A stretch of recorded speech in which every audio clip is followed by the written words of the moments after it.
Аним эхлэхэд нэгэн хүн Монгол гэр сууж байх бөгөөд эрдэмтэд геометрийг дэлхийн хэмжээ 70-ыг суралцахад ашигладаг байсан үе болон геометрийг ашиглан өөрсдийн хувь заяаг тодорхойлох боломжтойг өгүүлнэ. Энэ бол нэгэн шулмын өргөн удам дэвээр аяасан түүх билээ.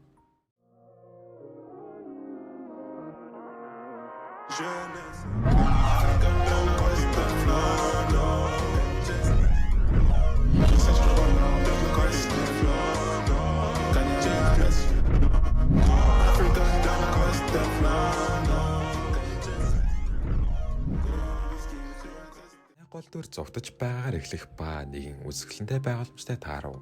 Үзэгдэл солигдож 1213 оны өмнөд Ираны тусад гарна. Хотын өдөр тутмын амьдрал хөвөрч хүмүүс жимс ногоо худалдан авч зарч зарим нь мах иржин. Энэ дундаас хоёр хадагтай гарах бөгөөд хар даашинцтай нь базар буюу зах ямагт хөл хөдөлгөөнтэй байдагт дуртай байв. Тэр хоёр өнөөдөр боол авахар явж байгаа бөгөөд боолын худалдаач нь тэдэнд 4 боол санал болгоно. Эхний боол нь хоол ихтэй маш сайн. Хоёр дахь боол нь юм оёхдоо сайн. Гурав дахь боол нь сайн яриа өрнүүлдэг ба таныг хизээж худаахгүй гэв. Гэвч эцэгтэй одоогоор цэвэрлэгч хамгийн их хэрэгтэй байгаа бөгөөд дөрөв дэх боол нь цэвэрлэгээндээ үнэхээр авьяастай юм. Худлаач нь дөрөв дэх боолыг магтан танилцуулна. Түүний нэрийг Анес гэх ба би таны өдрүүдийг цэвэр цэмцэр байлгаж чаднаа хэмээхэд эзэгтэй баярлан авахар болсон ч үнэн нэтэрхий үнэтэй байлаа.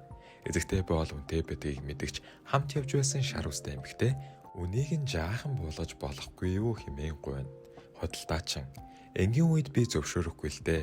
Гэхдээ би танд тал үнээр нь өгье. Харин та энэ Ситара хэмээх охиныг эрдэм номонд сургаад өгөөч гэв. Энэ бол манай анимын гол дүр Ситара. Мөн боол байна уу үгүй юу? Мэдлийг хайхан лалын шашинтан бүрийн үүрэг шүү дээ гэв. Ахын санаа алдан зөвшөөрлөө. Хэдий түүнд багшлах гэж үзсэн ч Ситара түүн рүү зүгээр л нэгэд л байлаа. Тэр хоёрыг гарсны дараа Ситара би зарагдмааргүй байна. Би гэртээ харих болно гэж дотроо бодно. Гэвч энэ харш хэтэрхий том байсан тул Ситара төөрчөв. Тэр нэгэн хүүхэдтэй таарч очиж уулзах гэтэл нөгөө хүү шууд л нүдэ хаачихв. Яагаад гэвэл тэдний ёсонд эмэгтэй хүн гэрлэх гэж байгаа хүнээсээ бусад хүнд үсээ харуулах ёсгүй ажээ. Тэгэхэд Ситара зүгээрээ би жаахан шүү дээ гэв. Тэлийн үеэр шар үстэй эмэгтэй Ситараг олж хаана байсан юм бэ гэж асуухад Ситара худлаа хэлэх гэж үзсэн ч нөгөө хүүхэд буюу Мухаммед гарах гэж байсныг нь хэлчихв. Энэ ямар өөдгөө бацаан бэ гэхгүй юу. Шар үстэй эмэгтэйч зогтох гэж оролцсонд нь уурлаж өглөнэ. Эзэгтэй тайвширч ах болон худалдаачин удахгүй эрхийг хэлээд харж болно гэв. Ситара ээжтэйгээ амьдарч байсан гэртээ очмоор байвч ээжийг нь нас барсны дараа түүнийг зарчгасан байлаа. Шар үстэй эмэгтэй чи бол боол наадах чиний гэр биш. Сайн сурч сайн хүн зарагдахыг нь сануулъя гэхэд Ситара уурлан би дахиж хөөрхөн царай гаргахгүй сурахгүй тэгвэл би зарагдахгүй шүү дээ. Би өөрийнхөө мэдэхгүй газрууд руу явмааргүй байна. Би залхаж байна гэсээр уйлав. Гэтэл энэ үеэр Мухаммед түүний гарнаас натгаад үүнийг дээвэр дээр хамт гарган шар үстэй эмэгтэйгээр хувин авчруулахаар явуулав. Тэгээд дээврээс нөгөө хувингаа унгаачихлаа. Хувин унсан чимээ бүгдийг цочон айлгалаа. Мухаммед та хоёр яагаад тайван байгаа юм бэ гэж асуухад тэд бид таныг хувин унгахыг мэдэж байсан болохоор чихээ тагалсан юм гэж хариулав. Мухаммед тэгэхээр та хоёр ирээдүйд хамгаалсан гэсэн үг биз дээ. Энэ бол сурахтай яг адилхан. Чи тэгээ ямар газар гэдэг юу болж байгааг эсвэл өөрийгөө хэн болохыг мэдэхгүй байж болно.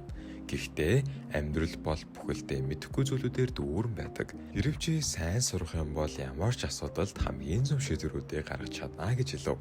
Ситара сурахын мөн чанарыг ойлгож эхлэх шиг боллоо. Саяхан авсан боол Анес хувин унснаас болоод хэлбэр нь алдагдсан тул аягнуудаа багтахгүй байгааг үгэлнэ. Ситара маань сурахын хажуугаар гэрийн ажил тусалдаг болвоо гэж нэг өдөр эзэгтэй бусад эхнэрүүдтэй ярилцахаар маш гоё даасан замсан явлаа. Ситара сурч байхад Мухаммед ээжийг нь хаасныг нь асуув. Ситара халуун усны газар руу явсан гэв. Ситара Мухаммед руу дөхөж очиход Мухаммед сандраад үсээ нуугаарай гэхэд Ситара би чамд хэлсэн шүү дээ. Би ихнэр хүн болгож жаахан байна гэв. Тэр хоёр хашид хөөрхөн ярилцсан алхана. Мухаммедийн бааш түүнийг мухаг байна гэж хэлсэн бөгөөд аав нь нас барахаас өмнө хүүгээ түүнд танилцуулжээ. Мухаммед биедан аялал арга бодолтой байгаагаа хэлж би Нашибур руу явж өөр багш нартай уулзаж бусад хотод руу яван үнэн болон мэдлийг хаймаар байна. Миний аав надаас үүнийг хүсэх байсан гэж би итгэдэг гэлээ. Ситера угаах юм байгаа гэж явчихав.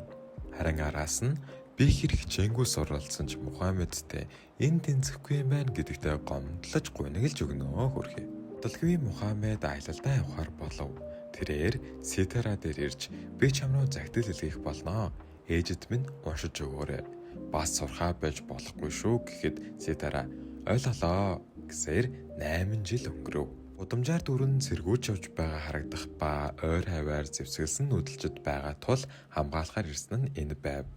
Эдний дунд шар үстэй эмэгтэй дүү байгаа бөгөөд шар үстэй эмэгтэй болон дүү нь улсын баруун талын өөр улсад амьдардаг байсан аж. Тэнд далайтай байсан бөгөөд өглөө нар мандахад бүх зүйл үзмэн ягаан өнгөтэй болоод үнэхээр үзэсгэлэнтэй харагддаг тухай дүүнийг харахад үнэхээр дуртайгаа Ситарад хэлнэ. Эзэгтэй Мухаммедийн хэлгээсэн загтлыг уншуулахаар Ситараг дуудлаа.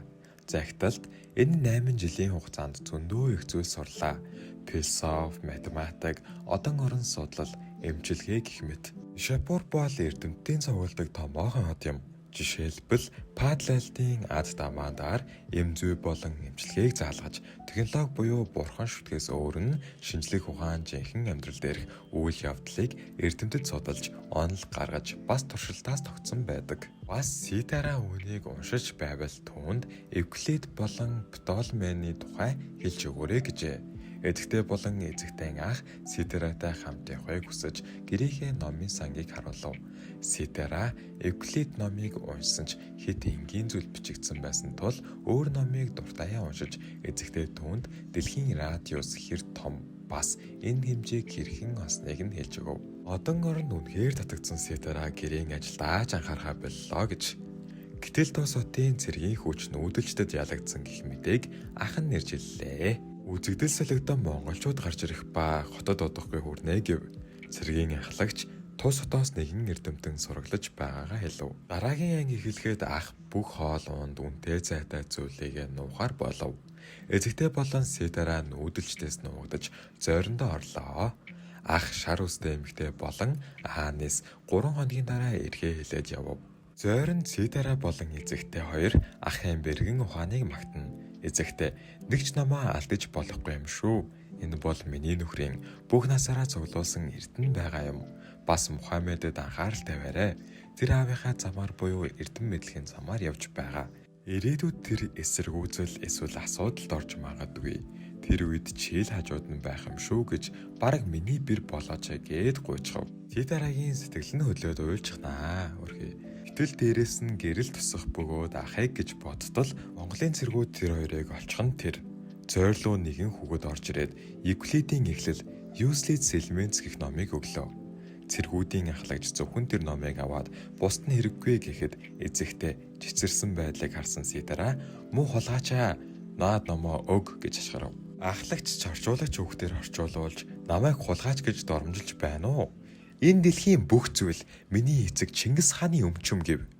Тэр Ситера дээр жирэн чи их зөрөгтэй юм а гэж сэлмээ далаахад урд орн эзэгтэй орж ирэн нурууга цавчуулав. Үххийнхээ өмнө Ситера руу харж миний охинд битгий гар хүр гэж хэлээд амнасаа алдлаа гэж. Ситера гадагш гартал дуусаад бүхэлдээ сүржээ. Өмнөх дурсамжууд бодогдож үнэхээр л хэцүү байв. Hey guys, яах юм нэгнэл илэрхийлэх зураа хэдүүлээ лайк дараа subscribe хийгээрэй. Монголчууд охид бүсгүүчүүдийг барин явж байтал шар үстэй эмэгтэй болон аанаас таарав. Тэр хоёр Ситераг амьд байгаад баярлан эзэгтэй өгснийг мэдээд шоконд орж юу болсныг нь хэлв. Тэднийг уул руу нуугдахаар явж байтал монголчууд олж тэднийг хүүхэд эмэгтэй чадварлаг дарахад хөгшчүүд гэх мэтээр хуваасан байлаа. Шар үстэй эмэгтэй цэрэгт байсан дүүнч нүднийх нь өмнө өгсөн байв. Энэ үеэр Монголын цэрэг хурчирэн алив бос явцаа гэд гуниглагч цав өгсөнгүй. Ситера ахыгаа олох хэрэгтэй гэж бодсон ч ном сумаар харуулan өгсөн байв. Үүнийг нь харсан хүн очих гэсэн ч нуруундаа ном сумаар харуулв. Ситера ч өмнөх тусламжуудаа бодон уйлаад л аяа үнэхээр эмгэнэлтэй. Дайм болоход хамгийн түрүүнд ард иргэд тохирдог гэдгийг энэ хүн аним маань харуулж байна. Цэвэрлэгч хаанаас тэр хоёрт хоол идэхийг зөвлөсөн ч хотод руу хоол давдаггүй хөрхий. Ааны Сидарад эзэгтэй хүнхэлд өөрийгөө буруутгах хэрэггүйг нь сануулж хэдий ах эзэгтэй нар өгсөн ч Мухаммед байгааг хэлж хоолыг нь нэдүүлнэ. Оллогдсон хүмүүс өмнөд рүү явж уулгол гаталсаар олон монгол гэр цухууж харагдах ба Таалоконыгийн газар очив. Тэндээс Мухаммедийн мэдлэг хайхаар очсон Нишапур хотын хүмүүстэй таарлаа. Нишапурчууд тэд тус руу үрдэл очсон юм уу хэмээн гайхширч нүүдэлчдийг ирнэ гэдгийг мэдэж хамгаалалтай байсан ч монголчуудын нумсам галтай хослуулан Нишапурчуудыг үнсэн даврах болгожээ. Тэгээд зөвхөн дархан хүмүүсийг л амьд үлдээж хүүхэд эмэгтэйчүүдийг хүртэл хөнөөж олзолсон тухай ярина. Энэ Мухаммед хүртэл өгсөн байх магадaltaй гэсэн үг юм. Энэ дээр нэг залруулах ихэд монголчууд өөрсдийнх нь эсэргүүцсэн элчийг нь хөнөөсөн үед хилэгнэж дай хийдэг байснаас бусдаар бол хүүхэд эмэгтэйчүүдийг зөвхөн эзлэн төрөмгөөллийн үндслэлтэйгээр хөнөөж байгаагүй юм. Шар устай эмэгтэй дүүгийнхээ өгөөл шаналсаар амьдралын эцсийн мөчтөд дүүтэйгээ нар мандаж байгаар төсөөлөн нас барваа гэж түүнийг зохих соор наршуулж маргааш өглөө нь Аанис цэрэг далуулсан байдалтай олдов. Сидара маанч бүрэн гутарч хэрэг урагшаалгасаар байвал хэн нэгэн намайг ном сумаар харуулах байх та гэсээр явлаа. Бараг л манай монголчуудаас драмат болж байгаа шиг байна дөө. Гэвч нөгөө орчуулагч өгöd түүнийг зогсоож үргэлжлүүлэн түүнд чи тэр намыг буцааж авмааргүй байна уу гэж асуув. Үзэгдэл солигдсон Монголын түүх гардаг ба монголчууд яг үнэндээ жижиг овог байсан бөгөөд 1206 онд Чингис хаан бүх овгийг нэгтгэн Монгол улсыг байгуулжээ. Удалгүй тэд ойр тойрны улс руу дайрсаар 13 дугаар зуунд Монголын эзэнт гүрэн хамгийн нөлөө бүхий хүчрэг бас болсон юм. Өмнөх ангийн цэргийн ахлагч яг үнэндээ 4-р хаанхүү Толгой байв. Тэрээр бусад ах дүүстэйгээ уулзна. Үүнд 3-р хаанхүү Өгөөдөө, 2-р хаанхүү Цагаатай, ууган хүү Зүчнэр байлаа. Тэд дайны тухай ярих ба Зүч дайнд их цэргээ хаалцсандаа жоохон ичмээр юм гэлээ. Тэгээд тэд айрыг ууцгаа сууж байгаад эзэгтэйгээс авсан номоо харуулна. Яагаад авсан бэ гэвэл эхнэр нь гуйсан байжээ. 3 ахын дотор нь юу гардыг нь асуухад энэ нэмсэглээд мэдэхгүй гэлээ. Орчуулагч хүүхэд Сидараг толуу танилцуулмаар байгаа бөгөөд яагаад гэвэл эрдэмтний охин болохоор уншиж, бичиж чадна гэж боджээ. Энэ бол чиний алтан ургийн гэр бүлд ажиллах боломж гэхэд Сидарагийн нүдэнд үцэн ядал төрж ийм зүйлийн төлөө эзэгтэйг алсан гэж юу гэж бодно. Оршуулагч хүүхэд гэр бүлд нь юу болсонд уушлалт гуйж чадах бүхнээ хийсэн гэдгээ болон дайны эхний игнэн тулдмааргүй байгаа болохоор бусад орны хэлийг сурдаг ажээ. Тэгээд миний насны бүх хүүхдүүд дайны урд байлддаг өөрийгөө өхмээргүй байгаагаа бас би энд уудам нутагт амьдрахын тулд юу ч хийн. Тэгэхээр чи наад эрдэм мэдлэгээ ашиглаад амьдр гэв. Нэг үзэж байгаа манай дүүнер ч гэсэн хичээлээ сайн хийгээд өөрсдийнхөө төлөө хичээгээрэй за. Сидара тэнгэр рүү харж Мухаммедийн хэлсэн үгийг саналаа.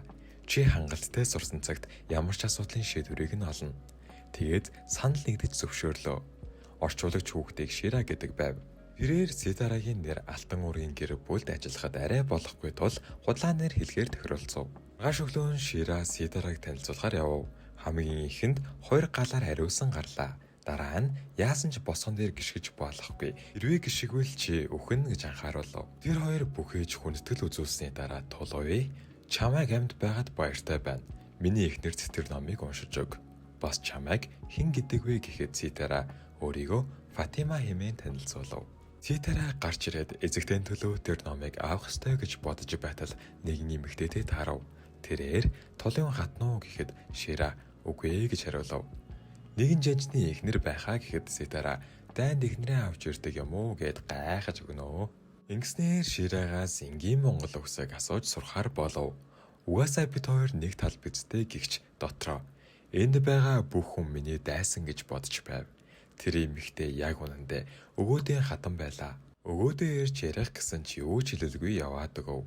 Тэр эмэгтэй би чиний эхнэр биш дайсан чинь гэж хэлээд цаашаа харан алхав. Дараа нь агуу мэргэн энүүгээр явах сургаар буудлан угтахаар болов.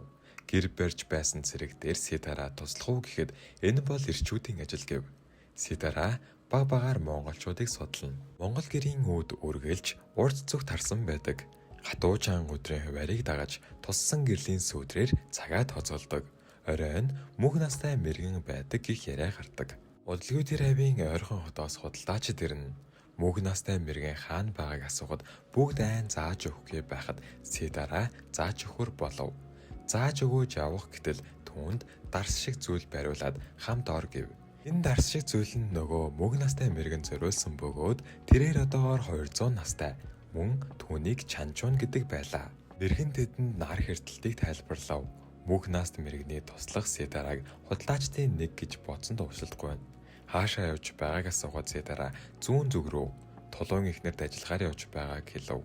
Чанчун манай хаан туус хэдий хүчрхэгч бас залуу. Бидэнд суралцах зүйл зөндөө байгаа гэж хэлээд явв. Сидара борон донд бодолд автан би яг юу гэж чадах вэ? Хэдэн сарын дараа зорилт газар ирэх ба цаг агаар үнэхээр хүлэн болсон байлаа. Тулуун хатан тэдэнд дулаан уц болон дулаан Монгол гэр бэлдсэн байх ба тулуун хатан Сидараг дуудуулан өрхөөндөө оруулж сайн явж ирв. Чи надад энэ номыг тайлбарлаж өгнө үсттэй гэд инэв. Дараа нь тулууд үнэхээр энэ номыг миний төлөө олж өглөө гэд баярлана. Айгүй өөрөө. Сидара шүдцэн би танд туслаа гэлээ. Мөн яагаад энэ номыг сонирхсныг нь асуухад тулуун хатан. Тулуй бол их хааны отхон хүү. Ирээдүйд хаан ширээн цуухан. Түүний эхнэрийн хувьд аль чадгараа суралцаж мэдлэгээ дараагийн үедээ өвлүүлэх ёстой. Энэ бол их хатны үүрэг.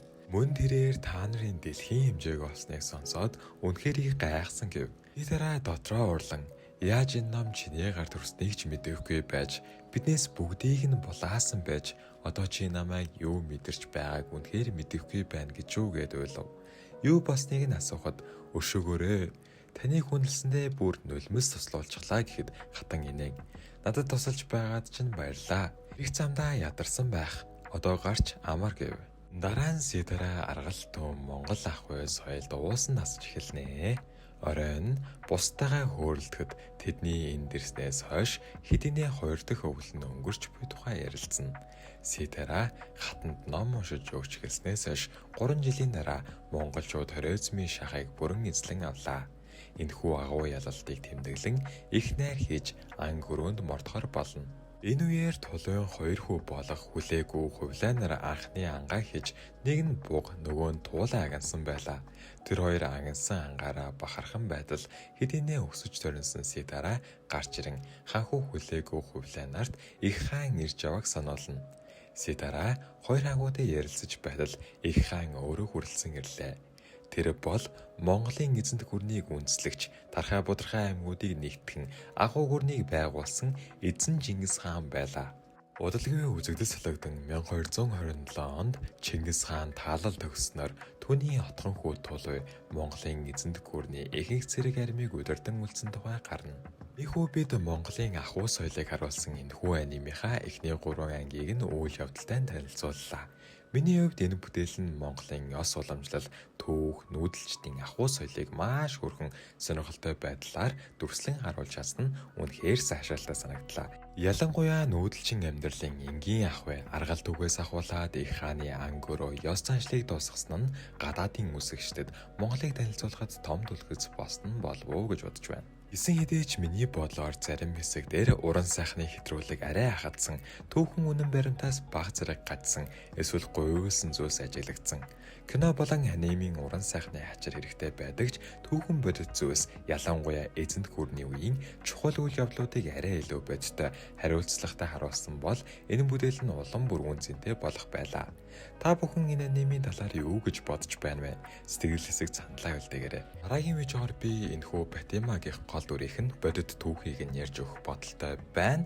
Яагаад гэвэл Монголын түүхэнд бас нэлээд харт хол бүлдээсэн хүмүүсүүдийн нэг учраас анимыг нь ярьж өгч байгаа болохоор бодит түүхийг нь ч гэсэн яриад хэлээд сануулад өгөхөд юмгүй байх гэж бодсон. Тэгэхээр манай subscribe хийгээд лайка дараад хүлээж байгаарай. За дараагийн видеогоор уулзцгаая.